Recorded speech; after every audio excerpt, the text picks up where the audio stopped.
Hello friends, welcome to Study India.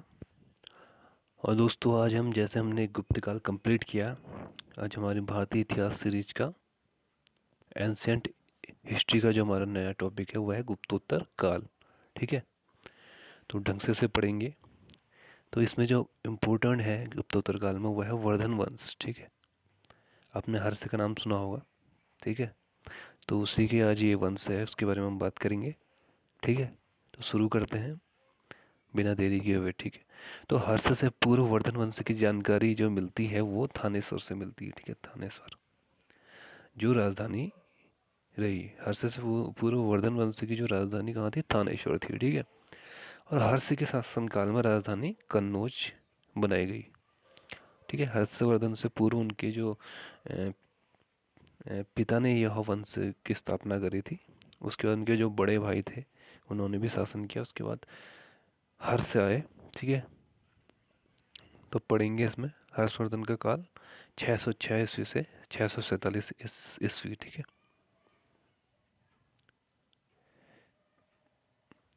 अब देखते हैं कि 641 ईस्वी में हर्ष ने चीन में अपने राजदूत भेजे। ठीक है, कौन से 641 ईस्वी में, और 643 और 646 ईस्वी में चीन से भारत आए।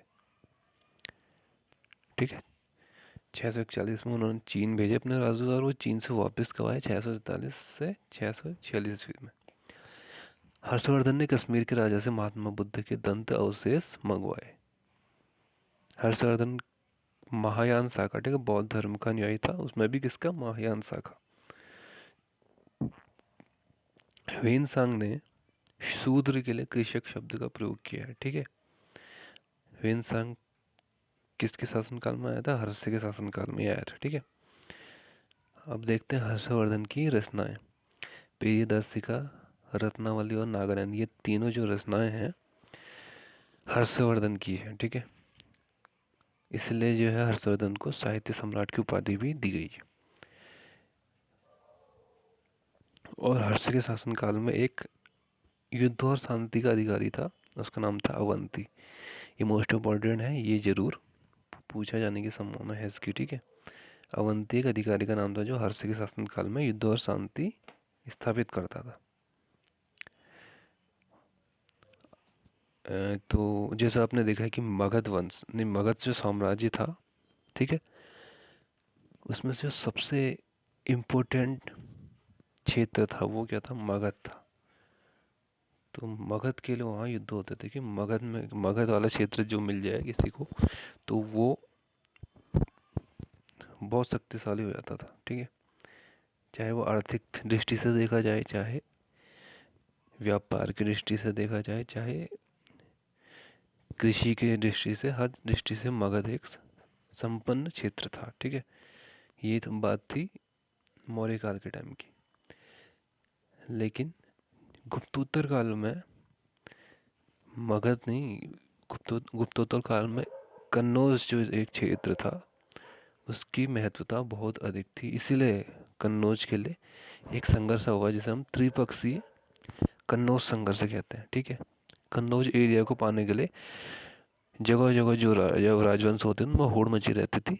और इसी में एक संघर्ष हुआ, त्रिपक्षीय संघर्ष, जिसमें पाल राजवंश, गुर्जर प्रतिहार वंश और राष्ट्रकूट राजवंश, इन तीनों ने कन्नौज के लिए युद्ध किया। ठीक है, तो आपको बहुत इंपॉर्टेंट है कि त्रिपक्षीय कन्नौज संघर्ष पहले तो किन किन राजवंश के बीच में हुआ, आपको तीनों के नाम याद होने चाहिए, पाल, गुर्जर प्रतिहार और राष्ट्रकूट। ठीक है, और इसमें विजय किसकी हुई, ये बहुत इंपॉर्टेंट क्वेश्चन है। तो इसमें गुर्जर प्रतिहार जो वंश है उसकी इसमें जीत हुई। ठीक है, और इसमें पाल वंश की ओर से धर्मपाल सर्वप्रथम शामिल हुआ था। ठीक है, इस युद्ध में पाल वंश की ओर से कौन, धर्मपाल युद्ध में शामिल हुआ। यह युद्ध 6 चरणों में हुआ।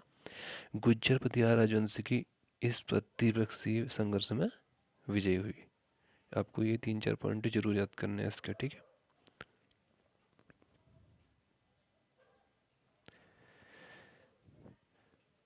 अब जो गुज्जर प्रतिहार राजवंश है उसके जो वत्सराज शासक है वो इस युद्ध में शामिल हुआ। ठीक है, ये भी आपको याद करना है, एक पेहुआ अभिलेख है। ठीक है, इस अभिलेख में क्या हुआ है, यह गुज्जरों से संबंधित हो या गुज्जरों की इसमें प्रशंसा की गई है, तो ये वेरी वेरी इंपॉर्टेंट अभिलेख है। ठीक है, देखिए प्राचीन इतिहास में आप देखेंगे तो कोई जो स्रोत होते हैं, ठीक है, इतिहास की जानकारी देने, उसमें साहित्यिक स्रोत भी होते हैं और अभिलेखी स्रोत भी होते हैं। ठीक है, मंदिर स्रोत, स्थापत्य स्रोत सभी होते हैं, मुद्रा मुद्रा भी पुरातात्विक स्रोत होती है। तो वैसे ही एक पेहवा अभिलेख है, बहुत इंपॉर्टेंट है, यह गुज्जरों से संबंधित और गुज्जरों की प्रशंसा इसमें की गई है। Very very very important. अब चलते हैं आगे। देखिए हर्षवर्धन के काल में सूर्य, शिव और बुध, इन तीनों में आस्था होने के कारण हर्षवर्धन का जो अन्य नाम है वो शीलादित्य। ठीक है, जरूर याद करना है, शीलादित्य नाम था उसका। अब परमार राजवंश के जो मिहिर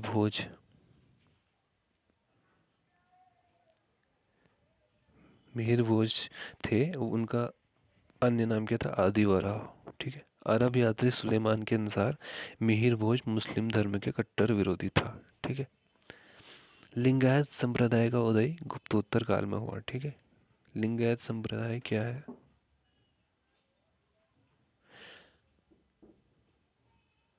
होगा सबसे प्राचीनतम संप्रदाय। ठीक है, लिंगायत संप्रदाय। गुप्तोत्तर कालीन शब्द त्यज, सिरीन या सिरीन, ठीक है, उनके लिए प्रयुक्त होता था जो किसान दूसरों की भूमि पर बटाई करते थे, उनके पास जमीन नहीं होती थी। ठीक है, त्यज, सिरीन या सिरीन वो वैसे किसान होते थे जो दूसरों की भूमि पर बटाई करते थे, उनके पास जमीन नहीं होती थी खुद की। अब देखिए गुप्तोत्तर काल में भूमि की जो माप की इकाई है, निवर्तन, पाटक, खरीवाप और द्रोणवाप, ये चार आपको याद करना है। ठीक है, भूमि की मापक इकाई है।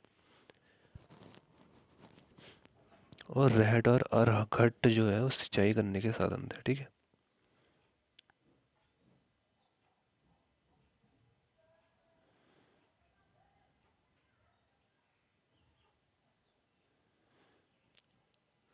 सर्वप्रथम इसका जो अस्तित्व हो गुप्तोत्तर काल में, गुप्त काल में हुआ। ठीक है, किसका, रहट और अरघट का। तो आज हम अपनी वीडियो यहीं पर समाप्त करते हैं।